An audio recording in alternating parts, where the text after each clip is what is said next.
It's been a pretty quiet day compared to the night before. A lot going on, a whole lot going on. Oh boy, and I spent my whole day in town today doing the things, doing the filing and the meetings and the things that I have to do to go forward from here. I posted a video yesterday or last night. I posted a lot of videos last night, but there was one in particular in which I went into a lot of detail about the financial discussions and all of the things that had come up in the arrangement with the land, and it just probably too much detail. And a friend of mine tapped me on the shoulder in DMs and said, "You sure you want to put that out there? I think you need to take that one down." So I did. I didn't even think about it. I mean, if anyone, someone that I really trust was, if somebody like that comes to me and says something like that, I act, and then I think about it later. I didn't delete it. I just set it to private. So, long video. Anyway, I'm still really stewing though. And I'm turning with this need to get certain information out into the public domain. And I have reasons for that. Some of them are noble and some of them may not be. And it doesn't matter. I really don't think I'm going to rest until I get this out there.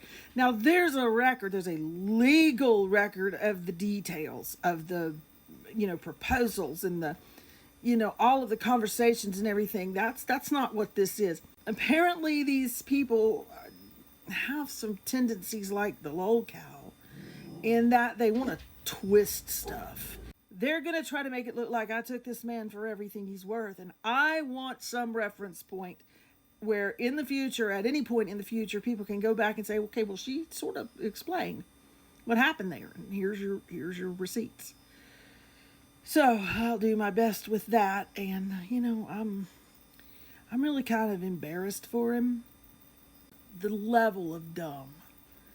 And I don't know what's gone wrong. There was a time when he was pretty sharp. When he understood what was happening and could make some sound decisions. But man, oh man, I see no sign of that now. And I also see, there's a huge butthurtedness. I mean, big mad about details that I've put out that I didn't even name names. And it's even showing up in some of the emails and where he just really butthurt. I mean, bad butthurt. Don't you mention me, well, usually when somebody is that secretive, there's a reason. And now I found out that he and his mother are spinning lies. They've moved into a new community in France and they have peed in everybody's ear and told them it's raining. And I mean, it's major stuff. I mean, Michelle's mother apparently has basically reinvented a whole innocent identity for herself. And she doesn't want anybody knowing where she came from and her past and what she's done and what's happened around her. And I mean, to some degree, people have a right to do that to some degree. But when they're grifters, when they're chronic grifters and they harm people and they're kind of she's a little bit of a predator in herself in that she looks for people who she can take advantage of. And when you've got that dynamic going on, I'm sorry, you don't get to hide. You don't get to tell people to not talk about you and then continue with this type of behavior.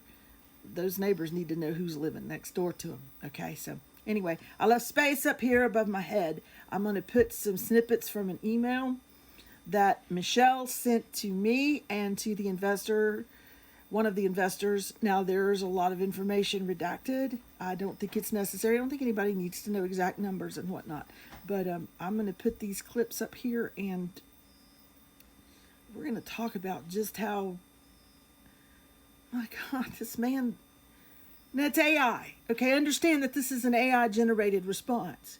But the AI is only going to spit back what's a reflection of the information fed into it. Oh my, I mean, how, he's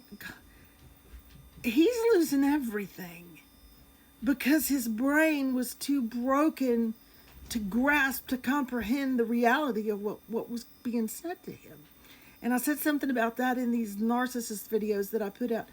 This is what I lived with for all these years. I would try to tell him the facts about a situation, and he couldn't be bothered to pay attention to me. He flat out refused to take a meeting with the investors so they could explain anything to him. He flat refused to meet with them. And so he's working off bad intel. He has bad information. He doesn't even know what the hell is going on.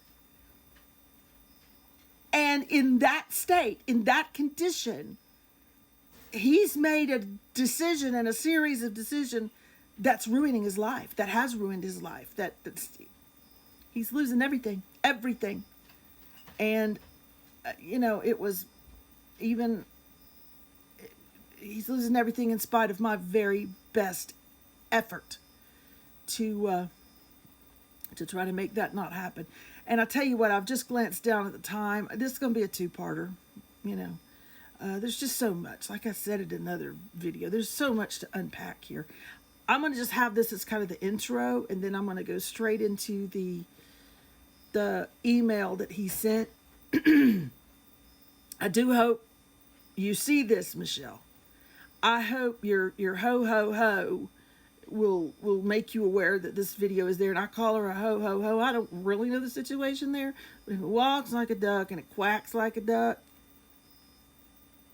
that's probably what that is. Ick. But anyway, I was paranoid that he was going to be trading up, but I didn't have nothing to worry about there. But anyway, boy, she's screwing with him. I mean, I don't think she has the sense to come out of the rain either, based on her communications and how easy I was able to lead her kind of around by the nose last night in a series of things. She ain't the sharpest tool in the shed. And is this the people he's getting information from? Are these the folks influencing him to make crazy decisions that are ruining his life? Anyway, there's a part 2. Come back for it and just see just how goofy and senseless this whole thing was. And like I said, I'm embarrassed for him.